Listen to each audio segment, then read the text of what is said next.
Imperial Productions. This is the IPMED508. It's in the federal style, denoted by the elongated acanthus leaves. Although it's a neoclassical style, it goes with any contemporary decor. It's 28 inches in diameter, 1 inch deep, and comes with a 3 3/4 hole. It fits a canopy on your chandelier of 6 inches. Medallions were originally intended as fire barriers and to enhance the look of the ceiling light fixture. Since they're way up on the ceiling, they should be about 2/3 larger than the widest point of the fixture. Always remember, they're way up there, so they look a lot larger here than they will when they're installed on the ceiling. Let's look at the available materials. ArchPolymer is a synthetic wood that is rot, water, and insect resistant. It is lightweight and comes white primed. You can even use it for outside lighting fixtures.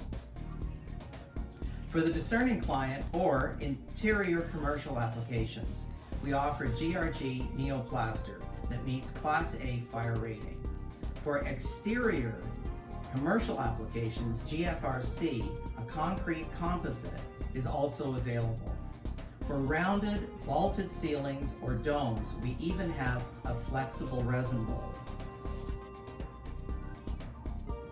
All our medallions are available custom sized or made to your exact specifications for unique or historic reproductions. Simply send us a design and we will quote it for you. Imperial Productions is all about quality.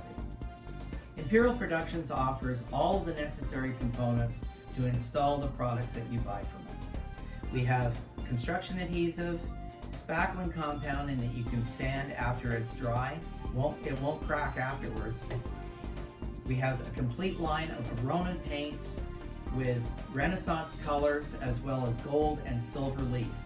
In fact, all of our products can be coated in real metal, from columns to moldings to ceiling medallions. Just imagine if you want something in gunmetal or brass or bronze. It's real metal applied to the product.